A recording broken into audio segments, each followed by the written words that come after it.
Conor McGregor punches a man in the face. Lil Wayne to walk out Dustin Poirier, and fights made. Many a fight made. It's kind of a slow week.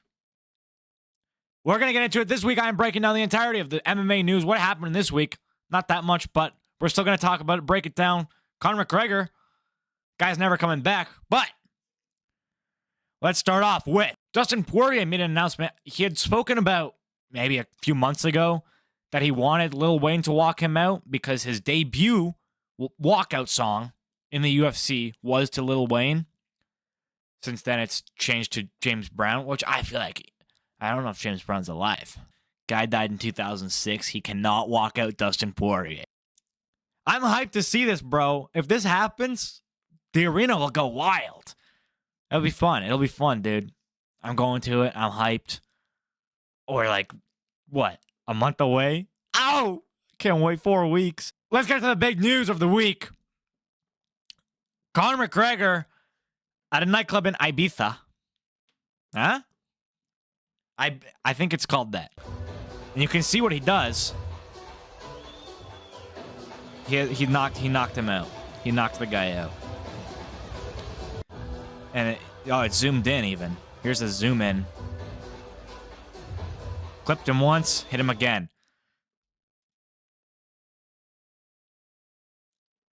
I don't know what to say to that, dude. And this is a very common Conor McGregor experience. Hopefully, there's no hit on his head after this. By the way, while you're here, before we go to the next news, it's really slow where I'm doing custom short reveals. I know you saw that. If you enjoy this video, please consider hitting the like and subscribe button. It does really support my channel. Conor McGregor won't punch you in the face if you do. I can't guarantee that. But I think he kind of fucks with me, maybe. You know, I didn't say anything yet. But stick around and I might. Khalil Roundtree getting custom shorts for his fight in UFC Baku on Saturday night, main eventing against one Jamal Hill. Why does he get them, though? You know what I have been seeing a lot of, and I love the memes of like whatever cult shit, and it's Khalil Roundtree before the fight, or the UFC embedded vlog watching Khalil Roundtree train for the fight. It's all cult people like reviving bodies or just staring at this camera weirdly. I think Tony Has Died has been posting a lot of them. I like the memes. They're funny. Khalil Roundtree, notably part of a cult. I mean, that's just a true fact. That's not even like, conspiracy theory or speculation. He's just actually part of a cult. Him and Dominic Cruz and somebody else, I forget. They're culted up. They're kind of cool. Apparently, it's like Thai stuff and like for stuff from where he trained, and it's very meaningful to his life and to his training and his growth as a fighter and a person, which I respect a lot. I will say I was unfortunately very judgmental of them before I knew this, and I was called out on it. But they are dope as fuck. To be honest, they are sick. Like that face on the side, it's kind of a low quality image. That face on the side is sick, bro. It's so cool. We can do the next news. This one's kind of news. Breaking from championship rounds on June 18th. That's today. June 18th at 10:31 a.m. The Venom website, obviously the company that makes the shorts for UFC, posted a picture, or I guess that for purchase, these Shavkat Rakhmonov shorts. These are sick, bro. These are dope as fuck. Got that. I don't know if it's like an eagle or what with the sun. I don't know if that's the sun either. It's on the flag of Kazakhstan. It's in the middle. You can kind of see it behind his arm there, behind Shavkat's arm. These are dope, dude. I really like the blues. Here's what I think as well. That base blue, like that darker blue, should be the blue for all UFC shorts if they're doing purple. Because on the broadcast, I don't know how it is in person. I honestly wasn't paying attention in Montreal. If there was purple shorts, I didn't see them. On the broadcast, the blue and the purple are way too similar. The dark blue and the purple look both like blue. You know, every time I'm watching it, we're talking friends. We can never tell if the person's wearing purple or blue. They're way too similar. I think that this base blue, the darker blue on here, should be the blue. And then the purple would obviously be purple. It wouldn't look like blue. Imagine you have a blue versus a purple. They're both wearing the same color frickin' short, man. I don't know. Another news, we do have an update on Ben Askren. I'm not going to read this entire thing. It's really long. It's 4 paragraphs. You can pause and read it. It basically boils down to Amy Askren, obviously the wife of Ben Askren, saying that they're right now evaluating whether he needs a lung transplant or not. They're kind of looking at he might end up needing lung transplant. Right now he's on a ventilator. They said he has good and bad days, but his good days are him being able to like open his eyes and squeeze people's hands. So he's kind of in a bad way. Really horrible to hear and horrible for the family to go through. I can't even imagine. But yeah, it sounds like he's most of the time in a medically induced coma, and they're just kind of hoping that his pneumonia, and I don't know if the staph infection is still around right now. I don't know. It was severe pneumonia that landed him in the hospital, I think, or maybe it was the staph. I forget. I think it was the pneumonia. Really horrible to hear. Prayers up to Ben Askren. Okay, that's all the news for today. Now we're going to get into some fights. Firstly, Peyton Talbot versus Felipe Lima. Lima, of course, has... I touched on this, by the way, on my Sunday video. It's kind of like a rant on things I wish that the UFC would change and things that need, I don't know, more attention in the UFC. And just as fans that we have to stop doing. And I touched on this fight, people complaining that this fight is being made because why are you having 2 prospects fight each other? That's how you grow the sport. But I don't know, man. Peyton Talbot's ground game was so sad. I mean,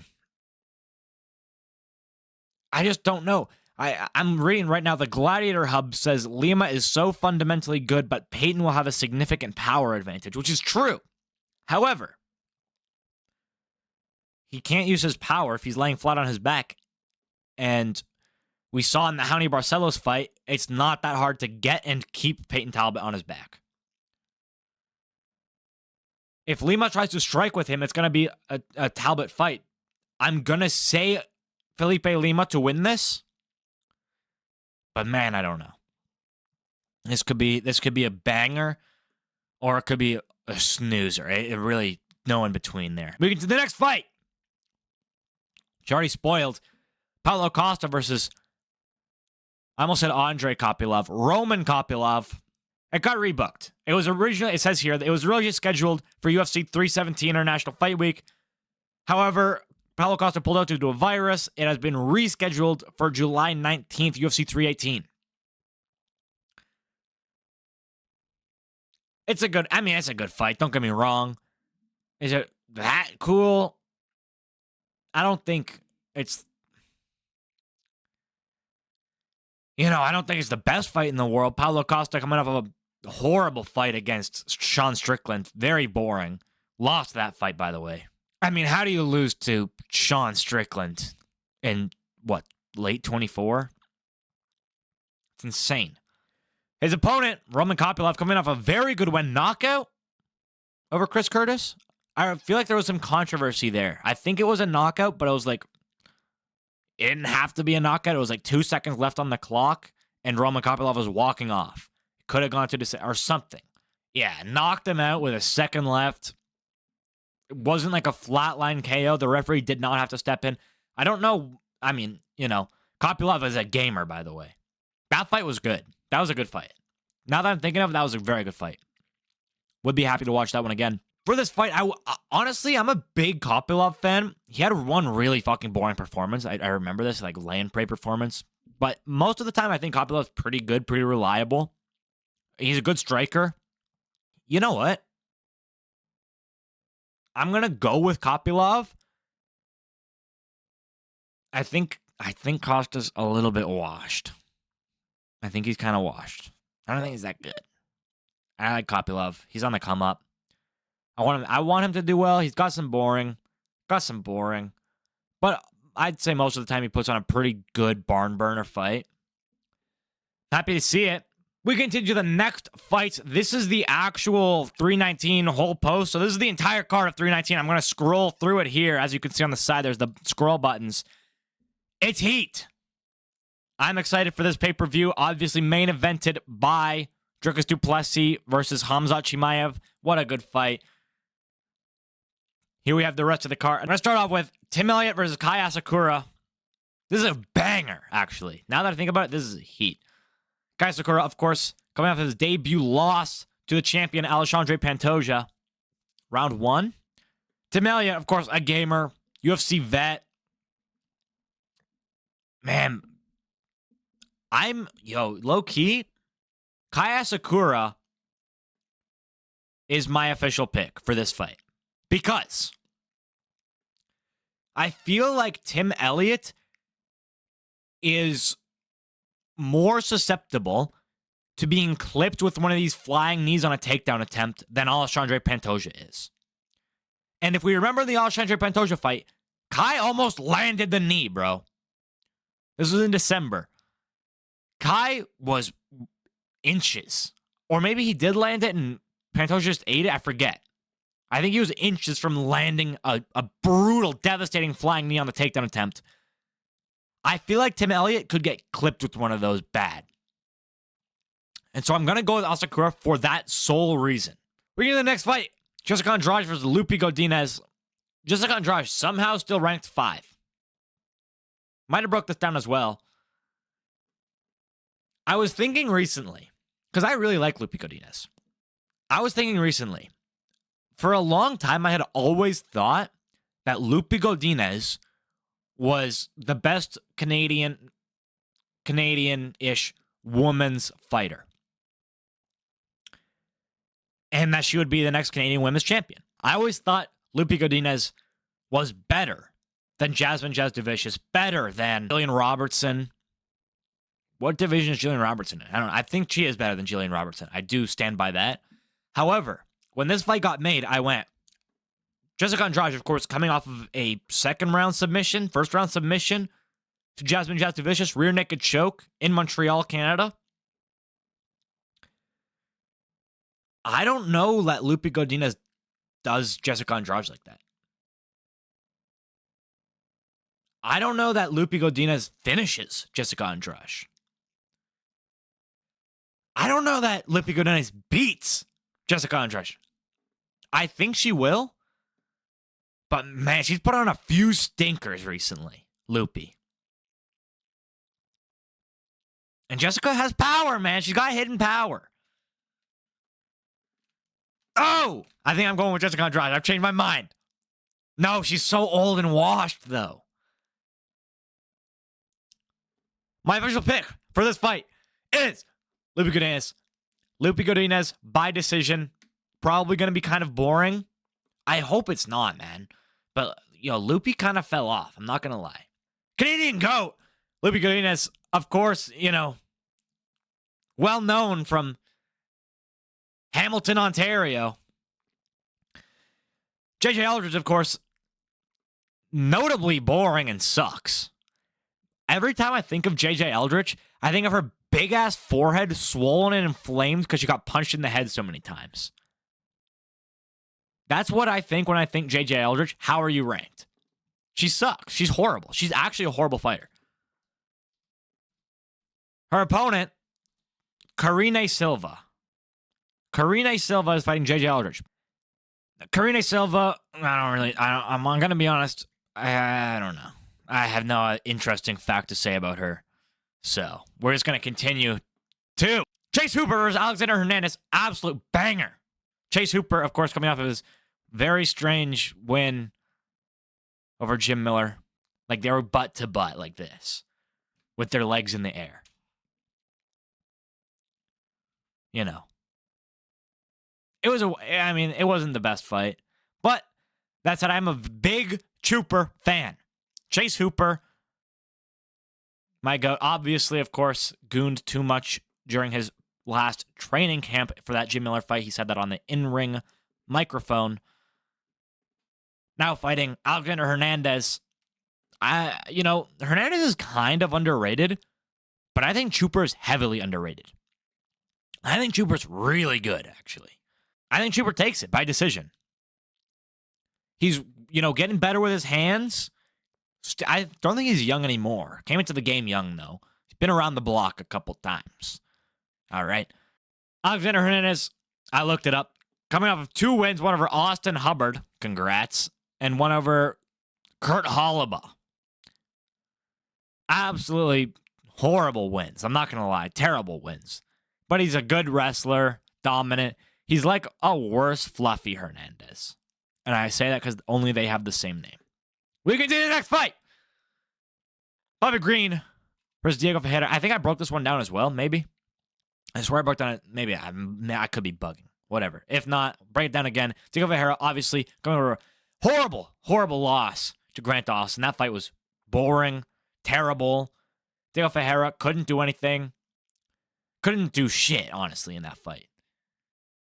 He got taken down, couldn't get off his back. Couldn't throw up submissions, no ground and pound. It was awful. It was really awful. I've been in the UFC a very long time, by the way. Been fighting for ages, 20 years. Fighting against Bobby Green. Bobby Green, of course, coming off of a crazy knockout loss. Spinning wheel kick knockout loss to Mauricio Hufi. Mauricio Hufi, of course, a fighting nerd. Oh my God. It was so beautiful. Seeing all the angles of that. On the broadcast, you can't actually see it. If you go back and watch it live, obviously not live, but if you watch what was shown live, you can't see the knockout. It's in like the bottom of the screen, and it looks like, because when I was watching it live, I went, oh, because I thought he almost landed a spinning wheel kick. I was going to go, oh, that was sick. And then Bobby Green just kind of collapsed, and I went, oh, because he did, in fact, land the spinning wheel kick and knock his ass clean out. It was beautiful. Bobby Green needs to retire. Not calling him King, by the way. That is his real official name. Not calling him that. This is not a good fight. You know what? This fight is mid as fuck. I might go... I don't even know who to pick for this fight. This is like battle of mid in this fight. Bobby Green got almost murdered in the octagon by Jalen Turner because the referee refused to step in. Oh, dude, I'm just trying to think. Who do I pick? Like, if Diego Ferreira can put the pressure on Bobby Green, I think he takes it. Because Bobby's just not that guy anymore. Oh my God, I don't know who to... But, like, if Diego Ferreira is hesitant like he was in the Grant Dawson fight and fights almost... I don't know if he necessarily fought on the back foot in that fight. I remember he had some good exchanges on the feet. But it was the takedown threat that kind of kept him from, I think, really putting the pressure on Grant Dawson. I don't think Bobby Green has that takedown pressure, which is why I think that Ferreira would put on the pressure. Has that takedown threat, I should say. So I think Ferreira would put on the pressure. But, he still might just be kind of timid from that very boring loss. I'm going to go with Diego Ferreira to win this fight. It's not going to do anything for either of their careers. They're both just... I don't know why they're both fighting, to be honest. They're both old. Retire.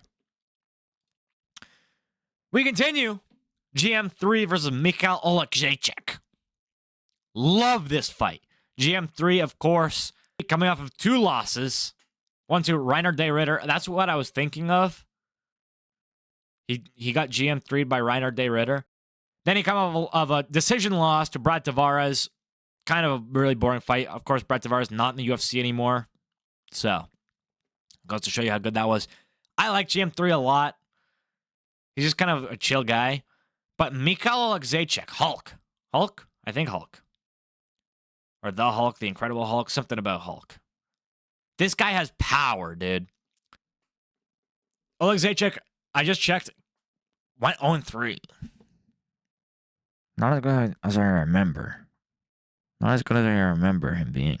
just beat Cedricus Dumas. That's who he just beat. Of course, Cedricus Dumas, as we all know, sucks. He's horrible. I'm going to go with GM3.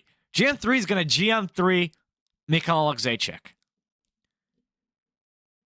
I was reading the comments for a different post that had this fight announced, and I saw someone in the comments saying this is light work for GM3, and I thought, what a moron.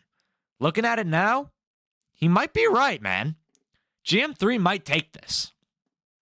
And that is why I'm officially picking GM3 for this fight. Well, I mean, obviously, we're going to have a review on August 16th. Or August 15th, I suppose, on the Friday before the fight. So I might not pick him. That's what happened last week. There was the announcement of Raoni Barcelos with Cody Garbrandt. I originally picked Raoni Barcelos. But in the day before the fight, I went, you know what? Cody Garbrandt looks like he's ready. Looked like he's back. Wasn't back. Got beat by Raoni Barcelos. It's whatever. We continue to the final fight of UFC 319 announcements. Edson Barboza versus Drakkar Klose. I don't like this fight. I'm going to be honest. I don't like this fight at all. Drakkar Klose is pretty mid. Edson Barboza, formerly really good. He beat Sadiq Youssef. Didn't get knocked out by him. Beat Sadiq Youssef by decision. This was years ago. This was like 2 years ago. I don't even know why I brought up the fight. Sadiq Youssef fought multiple times. Edson Barboza's fought once. Lerone Murphy is who he fought against, lost that fight by decision. Drakkar Klose, though, dude, I feel like a lot of people are hyping up Drakkar Klose. I don't think he's that good. I can't, with most of these fighters, I've been able to say a notable win, ballpark. Drakkar Klose, I can't even tell you one. I can't tell you one person that Drakkar Klose has beaten. So I looked at his Tapology. I think Drakkar Klose's best win or best fight was getting knocked out by Joel Alvarez. Of course, Joel Alvarez never seen the final bell. Maybe in a loss? Not in a win. Not in a win. Finished all of his 22 victories. Drakkar Klose being the most recent of Joel Alvarez's knockouts. I'm going for so long. Well, we're continuing. We have 6 more fights to break down. Starting off with, this is, by the way, we're into the Abu Dhabi fight card. Dana White broke this news yesterday. Krylov versus Guskov. Nikita Krylov versus Bogdan Guskov. Horrible fight for Krylov. Amazing fight for the fans. I don't know why Krylov would take this fight. He just got knocked out clean. Straight left, right to the jaw, flat lines. Nikita Krylov.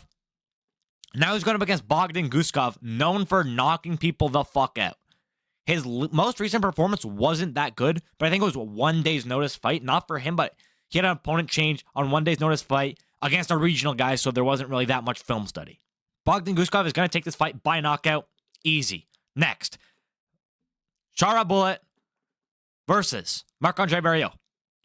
Oh, I don't like Shara Bullet at all, man, but Marc-Andre Barriault's chin is so questionable. Of course, Marc-Andre Barriault just got a flat line. Oh my God, he murdered Bruno Silva. You know what? I think he did kill Bruno Silva. I haven't seen Bruno Silva since, and he got removed from the roster. I think he killed Bruno Silva, for real. Real life killed Bruno Silva. He had him up against the cage. He pushes him up against the cage, and he's just elbowing him in the head. This part of the elbow landing here on the guy, right? Puts him out, and obviously, I was in the crowd for that fight. From my seat, I saw Bruno Silva fall, and I went, oh, he knocked him down. He hurt him. Now he's going to finish. And then Marc-Andre Barriault just walks away. And I go, what? And then the referee steps in, and then about 5 minutes passes, and Bruno Silva has not moved. And then about 10 minutes have passed, and Bruno Silva is getting stretchered out, holding his collarbone. Maybe it was this side. I think it was this side. Holding his collarbone. Very good win from Marc-Andre Barriault in his 20 minutes from his hometown, home province. Oh, dude, but I don't know. Because Shara Bullet, here's the thing. Styles mixed fights, right? Shara Bullet just got bitched by Michael Venom Page. Michael Venom Page put the pressure on Shara Bullet for 15 minutes, beat the shit out of him. Shara Bullet couldn't do anything. However, his fight before that, early finish, double spinning back fist, amazing knockout. I don't think Marc-Andre Barriault has that same style of pressure of I'm in and I'm out, I'm in and I'm out as Michael Venom Page. Obviously, he doesn't. He's a big power puncher, power bar. I think that he's slower. I think he's a lot slower than MVP. So I see this fight happening. I think Marc-Andre Barriault is going to go in, try and land a big punch, get countered by the fast, skinny. Not saying that Marc-Andre Barriault is fat or something. I'm saying, like, you know, these really thin middleweights are just so quick with everything that they do, like MVP, Sharon Bullet.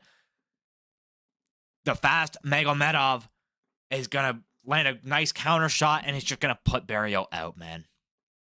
His chin is just so findable. He's been knocked out so clean so many times, so quick. You know, it's not like a third round. They just beat the shit out of each other for 2.5 rounds. And then someone like with a strange, like, extended right hook just barely clips Marc-Andre Barriault and he just puts him out. And then he's like gassed and he's like got his mouth open a lot, like, and it gets clipped like that and he just goes out. It's like a minute into the fight in the clinch and he gets slapped. It's, you know, I think his chin is so findable. I think Shara Bullet's going to beat the shit up, which sucks that they would match this up right after Marc-Andre Barriault's amazing flatline KO of Bruno Silva. Because this feels like such a gimme for Shara Bullet. It just does. Anyways, we continue. Bryce Mitchell versus Said Nurmagomedov. Bryce Mitchell, the noticer, dropping down for this weight class to fight a Magomedov. Said coming off a loss to Vinicius Oliveira. That fight was not that good. That fight was like decent, but I think Said got hit pretty hard in the first round and kind of gave up. And then he, you know, I was talking to somebody about it today. The question was posed, what is the aura level for a Vinicius Oliveira? So Vinicius Oliveira fights Bernardo Sopai. They're in the last round after putting on a barn burner. And Vinicius Oliveira, like, clips Sopai with something, and he's kind of stumbling. He's not hurt that bad, but he's just gassed. So he's stumbling backs up into the cage, and Vinicius just runs up, jumps, and knees him right in the chin. Sopai collapsed like a Family Guy character dying. Like, he, for real, looked dead. He got slept so bad in that fight. And that sent Vinicius Oliveira aura through the roof. However, since then, he's had some not the best performances. You know, I mean, obviously beat a Nurmagomedov. That's very notable. But it wasn't like a crazy knockout or a submission or extremely dominant even. I think it was a pretty close fight, if I remember correctly. That said, Bryce Mitchell, he got chinned. He seized in the octagon. He got chinned bad by Josh Emmett a couple fights ago. Since then, fought Jean Silva, got submitted. Would have loved to see a Jean Silva knockout there, but I was happy with seeing Bryce get finished. I think Said Nurmagomedov is going to take it by knockout. That weight cut, who knows what it'll do to Bryce's chin. I think it's a new weight class for him. I'm not sure that he hasn't fought at bantamweight before, but for sure not in a long time. But I'm going with Said Nurmagomedov to get this by finish. We continue. Evloev versus Pico. Aaron Pico, coming over from the PFL? Bellator, maybe? I don't know. I don't know Aaron Pico at all. Actually, the first time I've ever heard his name was when this fight was announced. I'm going to go with Evloev by decision. Guy gets no finishes. Very good wrestling. That Aljamain Sterling fight was good as fuck. I don't care who you are. That was a good fight. I got Evloev to take this by decision. We're going to move on. Main event of the evening. Robert the Reaper Whittaker versus Reiner de Ryder. Reiner de Ryder. He rides de. Reiner coming off of a crazy upset victory over Bo Nickel. Round 2 finish. I think in round 2, knees him in the liver ribs area. And Bo Nickel just goes down like he'd been shot. It was a very good victory. I think I had the Ritter in that fight. I'm not going to lie. I think I had the Ritter in that fight. I'm pretty sure if you go back and watch, I'm pretty sure I had the Ritter in that fight to win that fight. Robert the Reaper, though, dude. Just coming off of a submission loss to Khamzat Chimaev very early-ish. I think it was middle round 1, maybe. It's, early for a fight, not for a Khamzat Chimaev fight, though. It was kind of a iffy situation. Roberts had, I guess his teeth were all fucked up in the front, his bottom teeth. And they had always, he had said, they had always been like kind of iffy. And that fight happens, right? The Khamzat Chimaev fight. Khamzat gets the back of Robert Whittaker and eventually gets to a choke, a rear naked choke. But it's not quite in. It's more of like a neck crank at this point. But he's still squeezing. And almost immediately into the squeeze, Robert taps. And everyone kind of went, oh, wow, that was, like I understand Khamzat has you in a submission and it's deep and he has a big squeeze, but an immediate tap is crazy. Right? Nobody said anything. Later in that night, DC shows a picture to the camera that Robert's front 3 teeth have been pushed backward into his mouth. And oh my God, it was so disgusting to look at. His mouth was like filled with blood and all the teeth are backwards. It's fucked. But that's why I say it's kind of a difficult situation. I really like this fight, though. RDR's kind of a tall, weird guy with good jiu-jitsu. Rob, short. I don't know how short Rob is, but definitely shorter than RDR. He's got power, though. He slept Ikram Aliskerov early, like, a minute and a half, main event. Slept him. Bad. But I feel like RDR versus DDP would be so good. So, just from my heart, RDR. I'm going with RDR. You know what? To be honest, my official pick is going to be RDR for this fight. We'll talk about it on the Friday before. I don't even know what day this is on, but it's in September. Don't get me started. I'm an hour recording. I'm not going to talk about it this video, but I will talk about a different video on how fucked September is. How are you not going to have a pay-per-view for UFC in September because you're promoting boxing, Dana White? What are you doing? Thank you guys so much for watching. If you did enjoy, please consider hitting the like and subscribe button. If you enjoyed my video, I already said that. Make sure that you turn on that bell button notifications so that you can see when I post. I try and do every Wednesday and Friday for sure. Maybe a Sunday here and there. This video is probably coming out on Thursday just because I recorded it late because I'm not going to lie, I was procrastinating. I was having dinner with my parents. But, I should have recorded it before I went to dinner with my parents, and I didn't. So this video is probably coming out on Thursday. Usually it's a Wednesday and a Friday and a Sunday every so often. Might end up doing Sundays permanent. We'll see. Because, you know why I might end up doing Sundays permanent? I was talking with somebody about, I was like breaking down on the Sunday, the recap of what had happened on the Saturday. And I went, it's actually fun. I never thought it would be fun. It's fun as fuck. Just talking about what happened, reliving the moments.